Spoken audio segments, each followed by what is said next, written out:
Okay guys, welcome back. Now in the previous video we looked at how to create the registration page for a user. Now in this one we're going to look at how to create a login page. Now what I always like to do is click this the registration page and copy and paste it over here, but in this one I'm going to use to drag another one. So view controller, and that's just for the login page and the sign up. View controller, just drag and drop it in there, and I will give it smaller size just to show up here.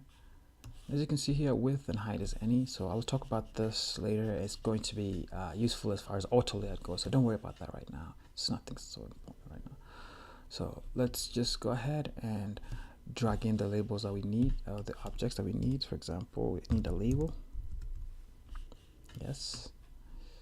And this label, I'm going to say login. Okay, and I might drag in a text field, drop it in there, reach the walls as well, and I can copy this, Control C, V, and then paste. So in this one, we're going to give it a placeholder of username. We've done this, and this one password. And we'll drag in a button.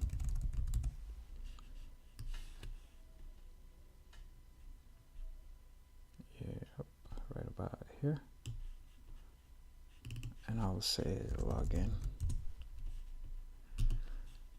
Okay, so now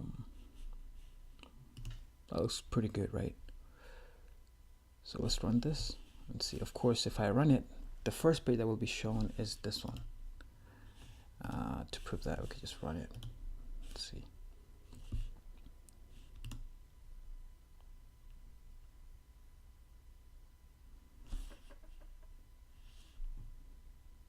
As you can see, it's just still taken back to the create account. There's no way we can log in, right? So the first page that I always like to be the first is the login page. So here, I will drag in another label. Not a button, but a label for actually a button too. I'm going to need a button, so I might as well drag it right now. I'm going to say create account. And I'm going to need a label right in between them, and I'll say or.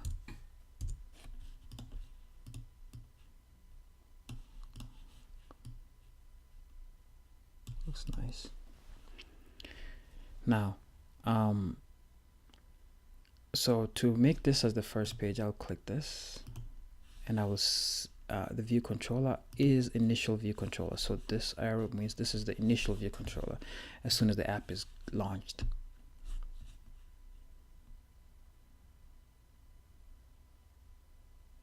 And there we have it. So if I click login, nothing happens because we're not controlling it in the view controller. But one thing we can do right now without even going further, if I create account, I would like to go back to the registration page, right? I would like to go to the registration page and create an account. So to do that, without even connecting the view, I can just click that and then hold control, and then drag this way as well to where you want it to go. And this is called segue, and this is the simplest way you can do it. And click show. So there's another way you can do segues, and this is the most simplest so far. And if I run this now, and we're going to be talking about segues in a future video and how you can send data between and so on and so forth. So create account, and I'm taking back here. Okay, so there's no way to log in. So well, I might need something here too to say login. So I might just copy this. And actually I might just copy these two and just paste them in here and just drag this somewhere there,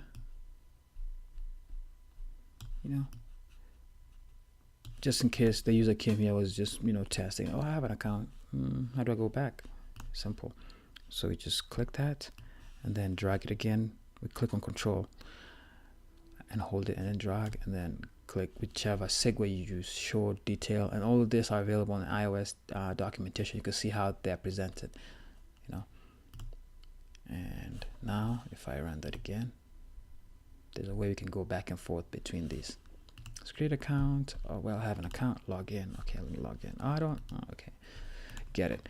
Now, after that, we now want to log in a user in parse, right? If the user exists. So this was an error I got for operation command. I don't need that right now. Just delete.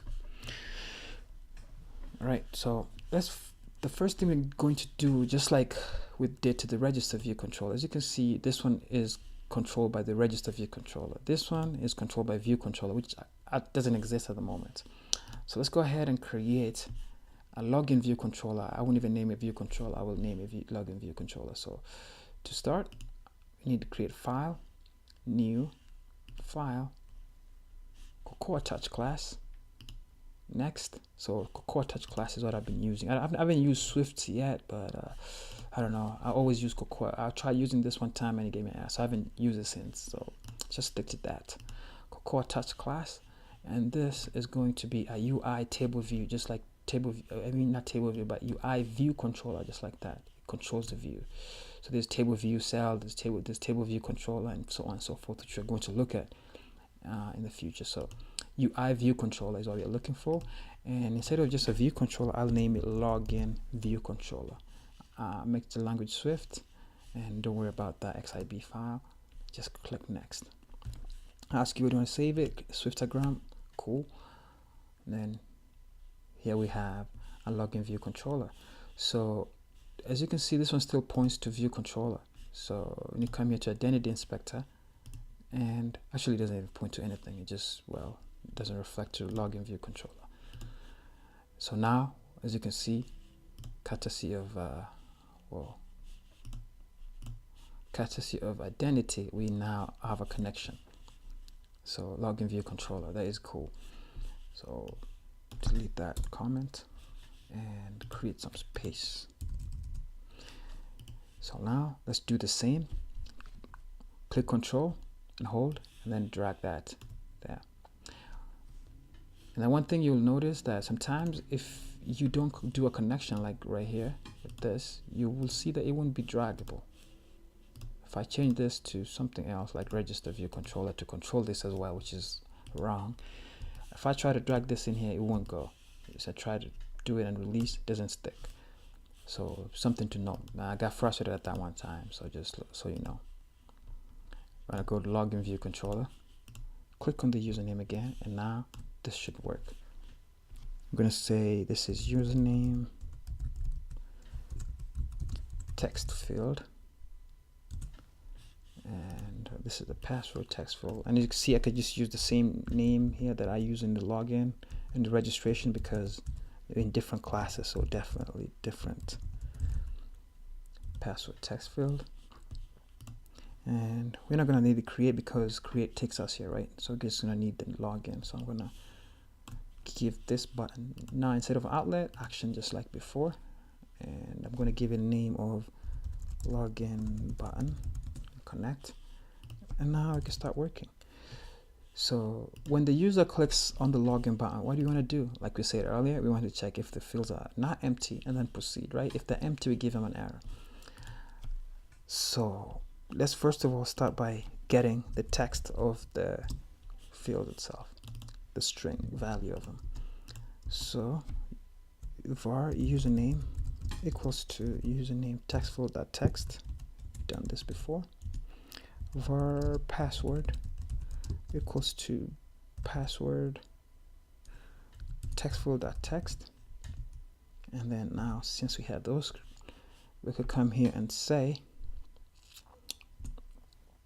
if username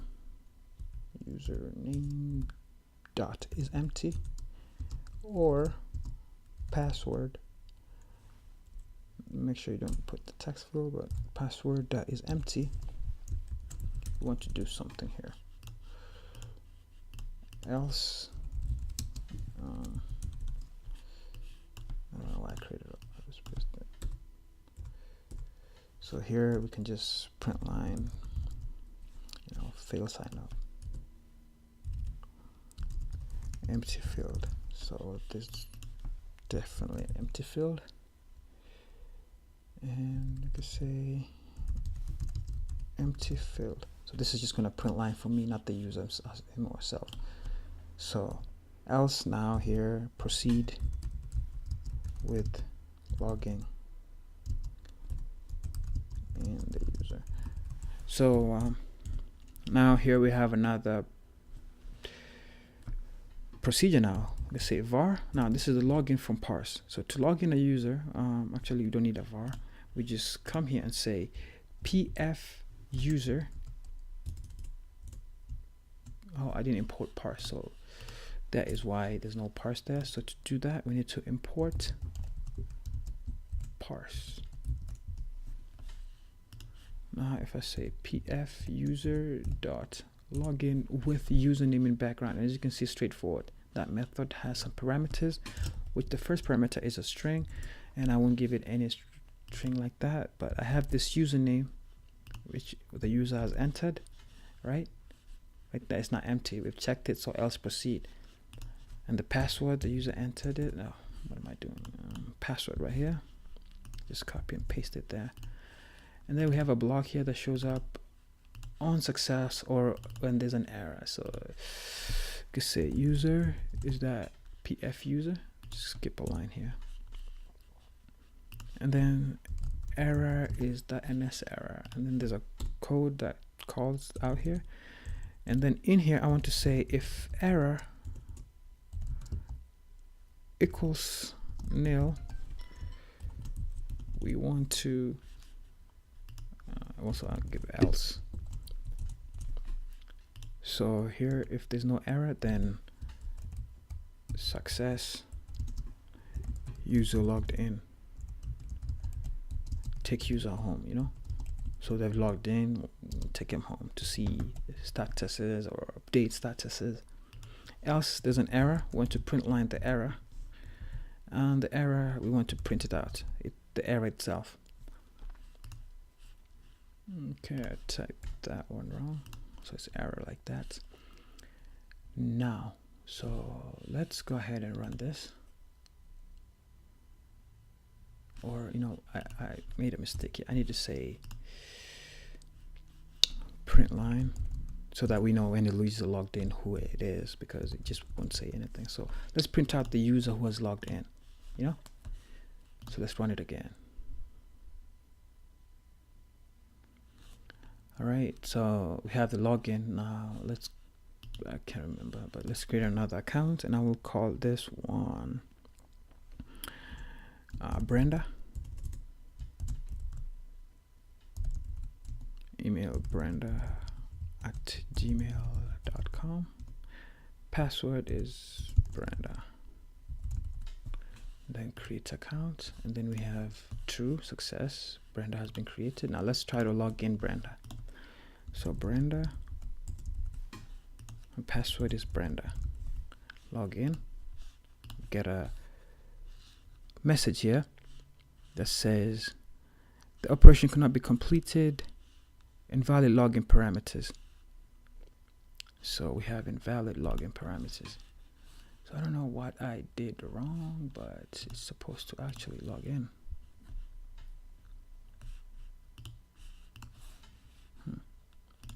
Really weird. So we have invalid login. So let me see if Brenda was created first of all. So we have Brenda created here, but weird. We get an error when logging in. Okay, let me just create another user then and test that again. Do I have, let me create Tony at gmail.com, password Tony. Then we have true, right? So we have a user created. Let's log in, Tony, password Tony. Please work. Oh, thank God. So there we have user PFU. So I bet I just put the wrong data, the wrong login credential, but you can see here this is the user that has been printed out. Okay, username Tony, email tony@gmail.com, the ID of the object, which is the user object. So boom, just like that, we have logged in a user and registered a user. So in the next video, we're going out to see how to perform a segue that will take the user to see the homepage. So I'll just leave a space here, and I'm going to drag in a homepage here so that we're going to see how to work with it. So see you in the next video, guys. Thanks for watching.